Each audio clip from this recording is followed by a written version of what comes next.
Salve galera, bem-vindo a mais um podcast do esporte. Hoje vamos falar dos jogos de ontem, da 33ª rodada, né? Os jogos que fecharam essa rodada. E só para adiantar, o Avaí realmente é o primeiro rebaixado, confirmou isso ontem, um empate contra o Cruzeiro. Aliás, as duas partidas que terminaram empatadas. Vamos falar primeiro desse Vasco e Goiás. Terminou em 1-1 e terminou em 1-1 porque o Vasco cometeu um dos deslizes mais fatais possíveis, tá? Um dos lances mais bizonhos que a gente já viu nessa temporada do Campeonato Brasileiro. O Vasco sai na frente, o gol do Guarim, e segurou a vitória até o finalzinho, né? Até os acréscimos, onde num lance totalmente despretensioso, mas absolutamente despretensioso mesmo, sem risco nenhum, sem ninguém fazendo pressão, o Henrique chuta contra o próprio patrimônio e protagonizou aí um dos lances mais bizarros, é o que eu falei, mais bizonhos dessa temporada. É impressionante. Para quem não viu, pega aí para ver, porque realmente foi algo monumental o que ele fez, né? Foi absolutamente bizarro. Mas a partida terminou empatada, infelizmente para o Vasco, que sai na frente, depois toma um gol nos acréscimos, ainda mais um gol contra.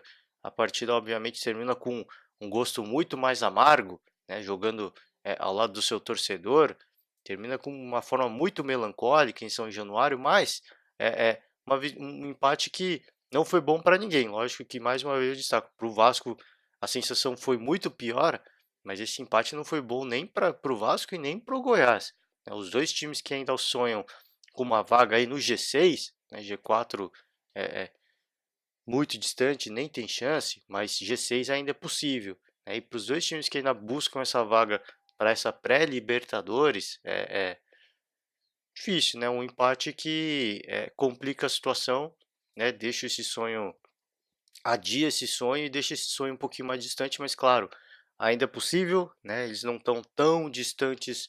No caso, o Vasco segue, está empatado com o Bahia, por exemplo, 6 pontos do Corinthians, não está tão distante assim, mas essas típicas partidas, né, onde você duela contra um adversário direto, né, para você alcançar o seu objetivo, você tem que pontuar, você tem que fazer. E pontuar, que eu digo, é fazer os 3 pontos, né? No caso, o Vasco e o Goiás é, é, são rivais aí, competindo diretamente por uma vaga no G6, e você tem que tirar os 3 pontos ou um ponto do seu adversário, do seu concorrente. Você tem que punir, você tem que ganhar os pontos e deixar o seu concorrente sem pontos. Dessa vez, os dois falharam nessa missão e, e ver aí a distância para o Corinthians, para o Internacional se manter e o sonho ainda um pouquinho distante, mas claro, totalmente possível, segue na busca, segue sonhando, acho que tem que acreditar, tem que sonhar, porque são dois times que já mostraram uma ótima recuperação e são dois times que mostraram, no seu melhor momento, jogar um futebol muito interessante, um futebol sim capaz de brigar ali pelo pelo sexto, pela sétima colocação. Sexto e sétimo eu estou falando porque o Atlético está ali no meio, então libera mais uma vaga nessa classificação para pré-Libertadores, né? Chamada que a gente chama de pré-Libertadores. Vamos ao segundo jogo, Cruzeiro e Avaí. Um empate que também não ficou bom para ninguém. Era uma partida ali na zona de baixo, na parte de baixo da tabela, na zona da confusão, como diria Vanderlei Luxemburgo, e esse empate condenou o Avaí ao rebaixamento, né? O Avaí precisava vencer de qualquer forma, respirava por aparelhos, já era o virtual rebaixado, já é praticamente o virtual aí lanterna. Eu nem sei se mais se o Avaí vai ter, lógico que em termos de pontuação, rodadas restantes, ainda é possível sair da lanterna, mas é praticamente impossível, tá? Porque a campanha é muito ruim, né? E a Chapecoense, por mais que esteja ali na vice-lanterna, oscila de forma a não permitir que o Avaí encoste, tá? Não de forma a sair da zona do rebaixamento, mas não permitir que o Avaí chegue perto, né? Empata, perde, vence. Então, o Avaí para mim também é o virtual lanterna.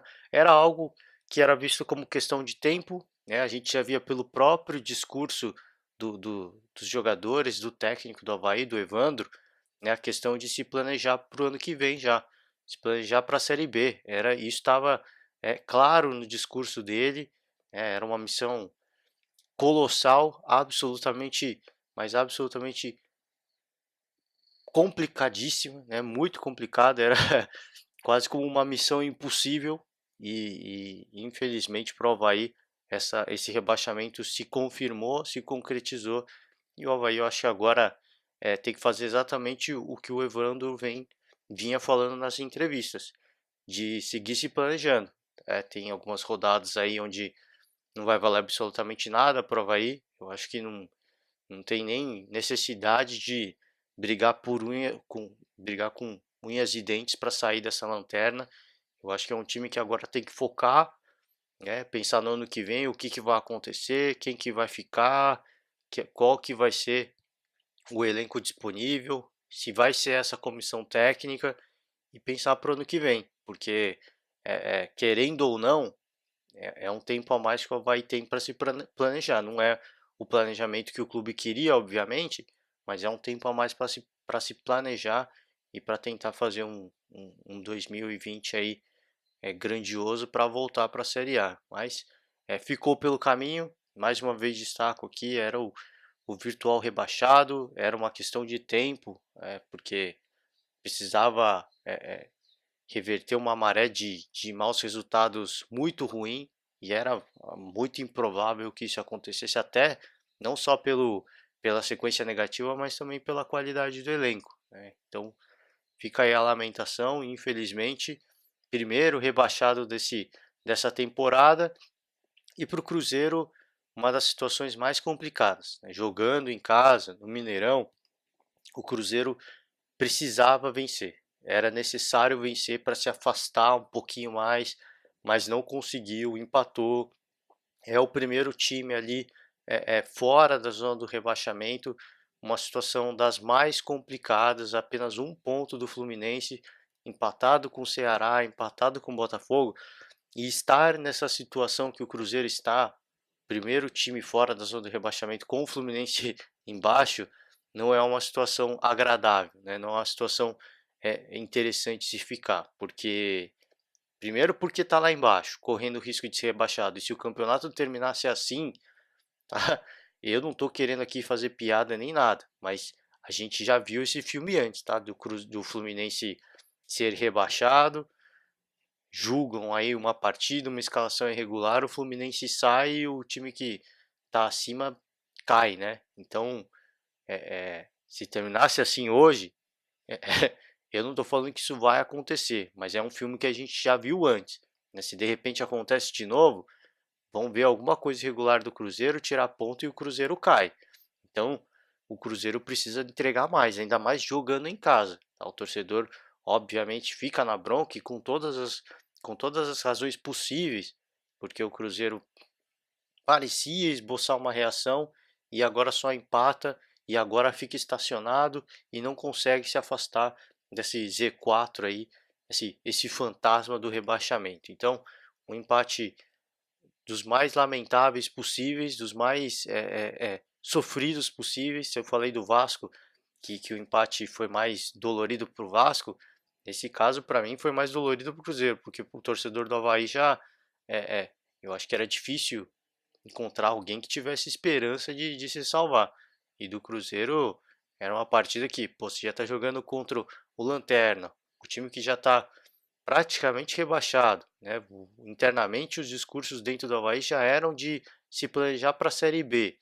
Então você tem que ir lá e você tem que vencer e o Cruzeiro não conseguiu.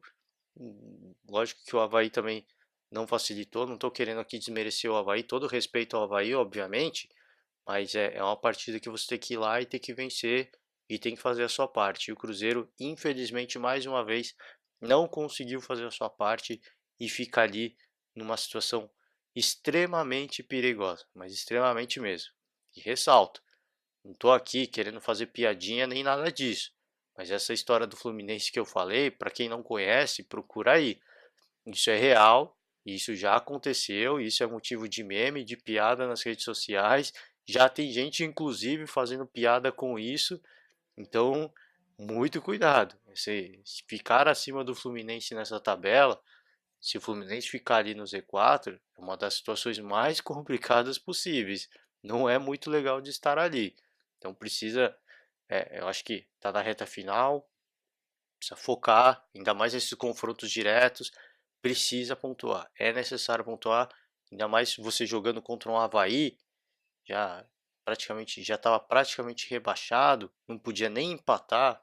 Cara, você tem que ir lá e precisa vencer, não dá para perder esses pontos jogando em casa. Então, fica aí a lamentação do torcedor cruzeirense, o protesto, que eu acho que ele é cabível, mas eu acho que está no momento, pela situação, até pela situação extremamente crítica, eu acho que é aquele momento em que o torcedor, e a gente costuma ver muito isso, que o torcedor tem que deixar isso de lado. O mau futebol, o desempenho, tem que deixar de lado, tem que apoiar em todos os momentos, em todos os até o último segundo. O torcedor tem que jogar junto. O futebol tá feio, tá horroroso, não tá funcionando, mas tem que continuar apoiando. É a única saída, é a única, talvez a única razão aí, o único ponto motivador aí para esse elenco para tentar buscar esse se afastar do Zico, porque não está rebaixado, né? Tá brigando para não ser rebaixado, mas se afastar de vez dessa situação.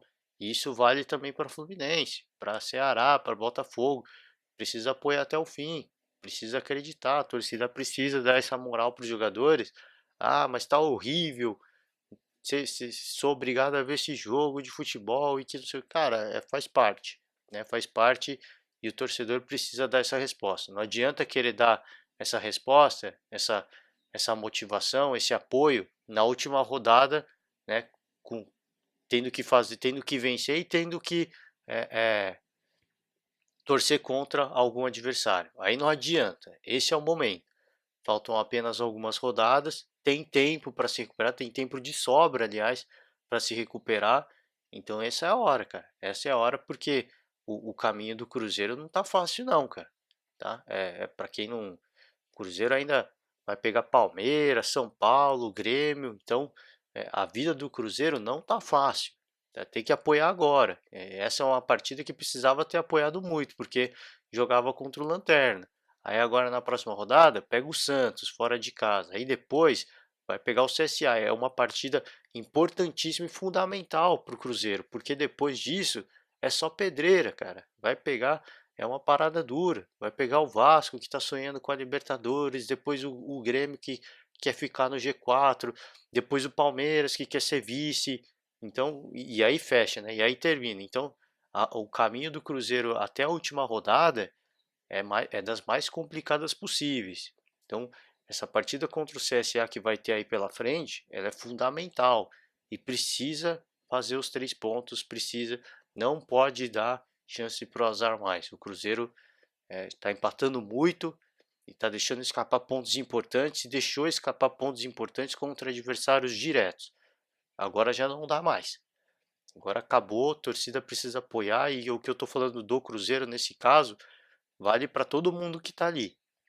Tá? Vale pro, de novo, repito, vale para o Botafogo, vale para o Ceará, para o Fluminense, para o CSA, para Chapecoense, todo mundo, cara. Até o CSA, no caso, o Ceará, são times que a gente costuma ver uma festa muito bonita da torcida, a gente costuma ver um apoio muito Chapecoense também, é, é, Fluminense, Cruzeiro, Botafogo por serem clubes de mais expressão, digamos assim, todo respeito aos outros, mas por ser muito um pouco maior, né, em questão de torcida, de estrutura, a cobrança obviamente é muito maior, mas já não dá, a gente já não está mais nessa fase de cobrar o que foi feito, no planejamento, no que o time errou. Isso aí, essa cobrança vai ficar para depois do campeonato. Nesse momento esquece tudo, vão apoiar até o fim, porque está chegando na reta final e os próximos adversários não são fáceis, né? Se eu pegar aqui, te ver, o Fluminense tem um duelo direto contra o CSA, essa partida importa muito para o Fluminense, mas o Botafogo vai pegar o Corinthians, né? Não é vida fácil, o Ceará vai pegar o São Paulo, então, para você ver, não é as próximas rodadas são complicadas, né? O Botafogo pega a Chapecoense, depois duelo direto ali, a Chape ainda sonha, está respirando por aparelhos, mas sonha. O Fluminense vai pegar o Palmeiras, vai vendo, é a situação muito complicada. O Ceará vai pegar o Flamengo, e aí vamos para outra rodada. Botafogo pega o Internacional, que está sonhando com Libertadores. Aí o CSA no caso, CSA vai pegar o Bahia, também sonha com Libertadores. O Fluminense vai pegar o Avaí, aí já joga contra um rebaixado, precisa pontuar de qualquer jeito. Então o caminho não é fácil, tá? O caminho é difícil. Vão pegar adversários que estão lá no topo da tabela. Então precisa apoiar agora, e principalmente nessas partidas contra adversários diretos, concorrentes diretos ao rebaixamento. Esse apoio tem que vir em massa, e esquece as más atuações, esquece o mau planejamento, deixa isso para depois. Tem que ficar para depois da temporada, né? Depois que o estrago for feito ou se salvar dessa situação, enfim, não é hora para isso mais. Já passou da hora de começar a apoiar o time até o final e acreditar como se o time estivesse disputando o título. Tá? Hoje a gente vai ter um jogo. Finalizo aqui a parte do Campeonato Brasileiro, porque hoje a gente vai ter um jogo da seleção, né? O Tite já anunciou algumas mudanças. Tô vendo muita gente criticando, reclamando, comentarista falando que já não dá mais, tem que tirar o Tite. Engraçado, né? Que quando o Felipão saiu e estavam aí cogitando o novo técnico da seleção, foi o Felipão. Deixa eu só confirmar para ver se eu não estou falando, se eu não tô falando nenhuma bobagem. Mas antes do Tite vir, tá? Eu não tenho certeza que se era o Felipão antes. Eu acho que era o Felipão, né? É, mas antes do Tite chegar, tava naquela especulação de quem iria assumir a seleção brasileira, né? Não sei se todo mundo se foi o Dunga, né? Peço perdão aqui, eu tinha esquecido desse período. Teve o Dunga, que não fez uma grande campanha, foi extremamente criticado. E aí quando o Dunga saiu, foi demitido, quem que todo mundo pediu? Quem que todo mundo, todos os comentaristas estavam pedindo? O Tite, né? E é o que eu falei ontem. Todo mundo, naquela época, conhecia a forma de trabalhar do Tite. Todo mundo. Não adianta ficar aqui de ingenuidade e ficar falando, não, não sabia, achei que ele ia mudar e que não sei o que. Não, todo mundo sabia como é que era a filosofia de trabalho do Tite, todo mundo sabia como ele pensava o futebol, o esquema tático, todo mundo sabia. Aí a gente viu uma era, um ciclo do Tite passando por Copa do Mundo. Todo mundo, é, todo mundo não, né? Já foi um pouco controverso porque a eliminação foi muito sofrida, muita gente criticou, mas a grande maioria ainda falava em manutenção do Tite no cargo, porque quando se pensava em Brasil, em técnicos brasileiros, não existia uma outra opção, não existia um treinador que a gente pudesse olhar e falar, não, esse cara seria um grande técnico. Então, a principal pedida ainda era a manutenção do Tite. E naquela época, todo mundo ainda sabia como é que o Tite trabalhava, a gente já viu, passando por eliminatórias, passando por Copa do Mundo. Então, todo mundo sabia como o Tite atuava, né? A forma dele pensar futebol, a forma como ele fazia substituições. E agora vem 5 resultados negativos em amistosos que não valem absolutamente nada, e já tem gente que quer a cabeça do Tite. Então, eu acho que eu acho que está faltando um pouco de coerência, né, na forma de pensar, porque eu acho que tem muita gente meio que ludibriado aí com o que o Flamengo vem fazendo, tá?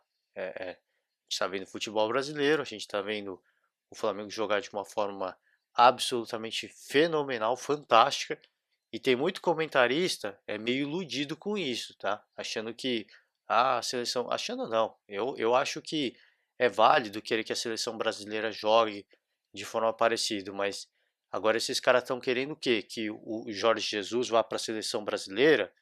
Para algumas pessoas, e para mim não. Para mim, no caso, eu não me importo muito com isso, mas para algumas pessoas, um estrangeiro treinar a seleção brasileira é o maior dos absurdos, é a maior das heresias. E eu acredito que esses caras aí que não declararam, tá? Mas na cabeça deles, no subconsciente deles, deve estar rolando, nossa, o Jorge Jesus seria um baita técnico para a seleção brasileira.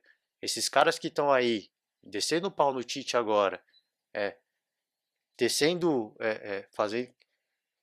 fazendo aí, namorando aí, digamos assim, o futebol do Jorge Jesus e no subconsciente desses caras, eu tenho certeza que tá rolando aí, nossa, imagina o Jorge Jesus, o Sampaoli no comando da seleção brasileira, que legal, né?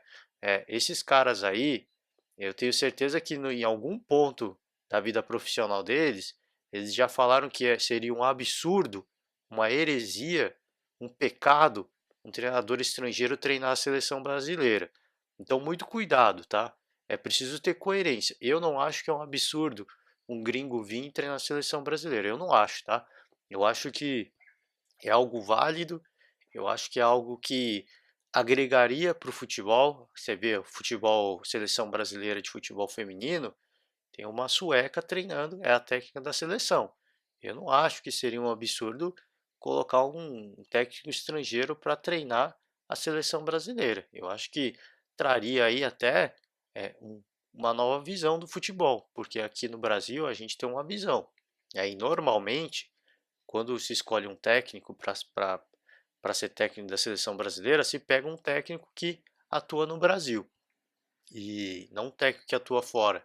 Então a visão que esses técnicos têm de futebol normalmente é mais focada no Brasil. Claro que o Tite, naquela época, já tinha uma visão um pouco mais moderna, era vista como um pouco mais moderna de futebol. O Dunga era visto como um cara muito conservador, muito retranqueiro. O Tite também mas já era visto como um cara um pouco mais moderno.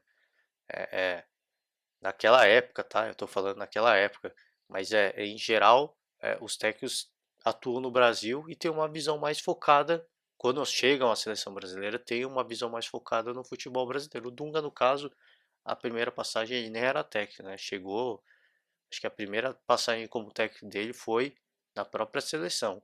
Mas tirando isso, normalmente são técnicos com passagem por clubes brasileiros, atuando no Brasil e que tem aí uma visão, acho que mais brasileira do futebol.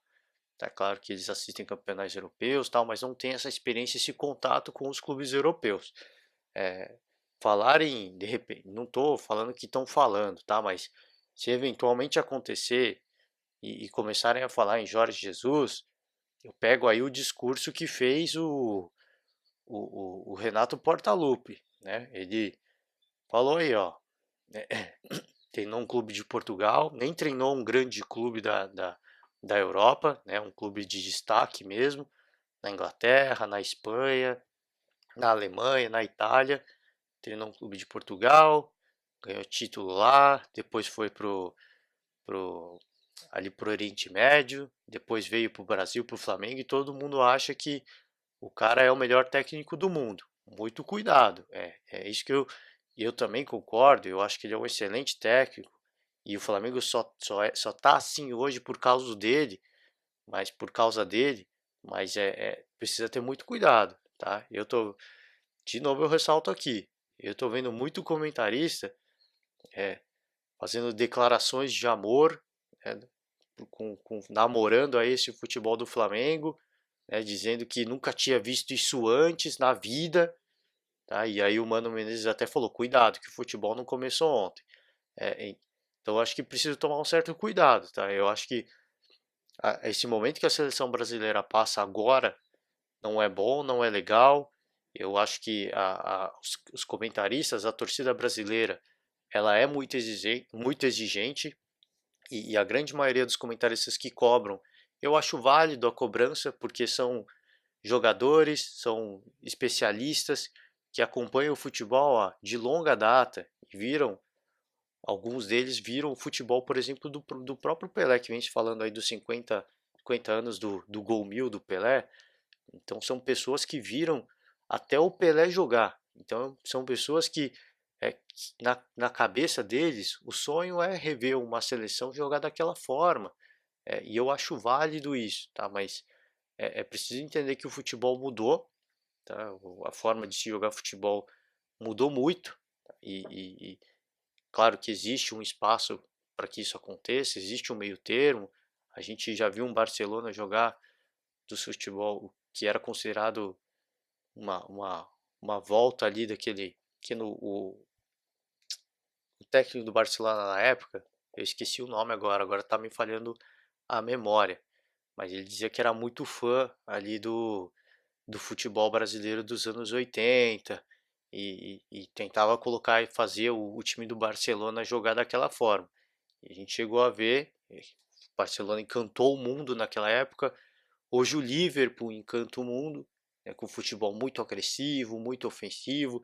Então eu acho que é possível, claro que dada os devidos cuidados e as devidas proporções, é possível recuperar um pouco daquele futebol e eu acho compreensível, né, que essa crítica aconteça. Mas aí, daí a pedir já a cabeça do Tite, né, que ele saia do cargo, é, e aí depois fica reclamando que, olha só, a seleção alemã, né, o técnico lá, aquele técnico que coloca a mão no nariz, também esqueci o nome agora.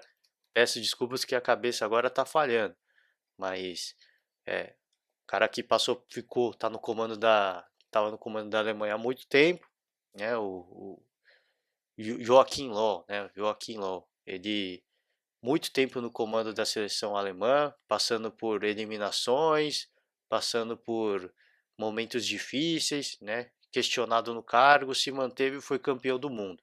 Aí você vê esses mesmos caras falando: olha a seleção alemã, que exemplo de planejamento, que mantiveram o cara no cargo, acreditaram na filosofia dele. E aí vem o Tite, tem cinco resultados negativos em amistosos, não é cinco resultados negativos em campeonatos, é em amistosos que não valem absolutamente nada, né? Em países que, é, pô, peço desculpas aqui se alguém se sente ofendido, mas em países em que não tem tradição futebolística e que acho que a seleção brasileira, os jogadores não têm interesse algum de fazer essas partidas, tá? Porque aí vai em Singapura, estádios vazios, aí vai agora para os Emirados Árabes. Pô, cara, é difícil, cara, é complicado. Você acha que o cara sente vontade, fica pilhado de jogar futebol? Se viesse aqui pro Brasil, se fosse aqui no Brasil, era totalmente diferente. É o calor da torcida, pô, vamos fazer um show para nossa torcida, vamos fazer algo diferente, que foi o que a gente viu na Copa América.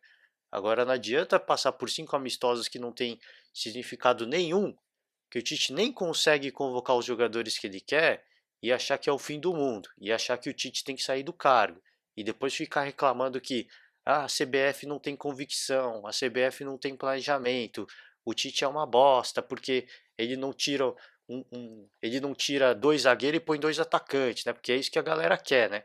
Quer que o Tite tira dois zagueiros e põe dois atacantes, aí toma 3 gols de contra-ataque porque não tem zagueiro, e aí vai reclamar porque o Tite tirou os dois zagueiros para pôr os dois atacantes, né?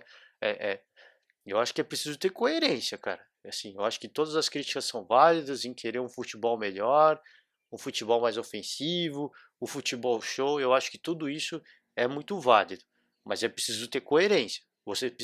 As pessoas precisam saber o que elas querem. Não adianta mandar o Tite embora agora e depois reclamar da falta de projeto e da falta de planejamento. Tá? Não adianta pedir para o Tite fazer loucuras em substituições, em escalações, e depois reclamar exatamente pelas escalações que ele fez. Bem que o Tite não vai fazer isso, ele não é cara de fazer isso, ele já falou que não fará.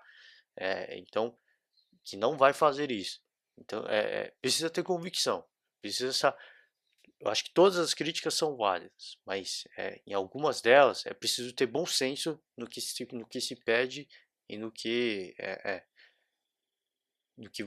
você acha que pô, eu penso assim sobre a Alemanha, então eu tenho que pensar assim no futebol brasileiro também, né? Dá sequência para o Tite. São 5 amistosos que não tem valor nenhum, não tem significado nenhum, não tá valendo absolutamente nada. Para que eu vou me estressar à toa? O Tite nem consegue escalar os jogadores do Flamengo, que pelo menos 3, 4 deveriam estar na seleção. Então, para que eu vou ficar me estressando? É exatamente esse é o ponto. Para que vai ficar se estressando? Para que vai pedir a cabeça do Tite?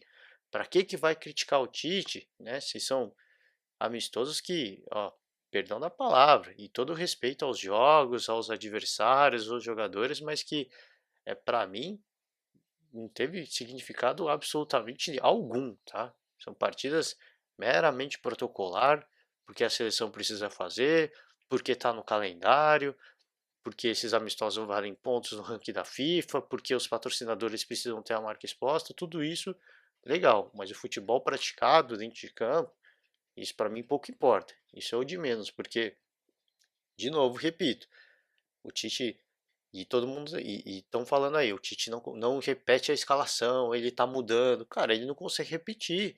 Como é que ele vai repetir se ele nem consegue convocar os jogadores que ele quer? Então, calma, né, gente? Vamos pôr a cabeça no lugar. Claro que, de novo, eu entendo que a torcida seja exigente, que se cobra um futebol melhor. Eu acho que, beleza, é muito legal, isso é muito louvável, mas vamos dar, cara, esse ano já teve título da Copa América, vamos dar um tempo, né? Põe a cabeça no lugar, põe a mão na consciência, ó. O Tite não tá conseguindo nem convocar os jogadores que ele quer sem ser criticado. Então vamos esperar até o ano que vem, eliminatórias da Copa do Mundo, e aí se perder 2 jogos de eliminatórias, aí tudo bem.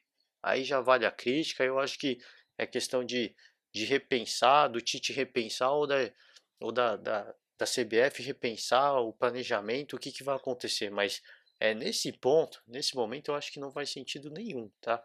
É porque são partidas que, mais uma vez, eu peço desculpas a quem se sente ofendido, mas que não tiveram valor absolutamente algum, tá? Mas vamos acompanhar. É uma partida contra a Coreia do Sul. Tem muita gente querendo, cobrando uma vitória do Brasil, até por ser uma seleção sem muita tradição. Então, a gente obviamente vai acompanhar e ao longo da semana eu volto aí para gravar e para comentar um pouco sobre essa partida, sobre a atuação da seleção brasileira e sobre, mais uma vez, as, os vários comentários que a gente vê em torno dessa seleção do Tite. Amanhã eu não vou gravar o podcast, amanhã é um feriado, então eu vou tirar um dia para descansar, mas na quinta-feira eu estou de volta. A gente volta aí para falar mais sobre futebol, sobre seleção. E é isso aí, galera. Para quem tiver o feriado, né? Se eu não me engano, não é o feriado da Consciência Negra. Eu não sei se todos os estados, todas as cidades têm esse feriado. Eu não sei se é um feriado nacional. Peço desculpas aqui, tá? Mas para quem não tiver o feriado, uma boa semana. Para quem tiver o feriado, um ótimo feriado. E na quinta-feira a gente se vê, beleza, galera? Um forte abraço e até a próxima.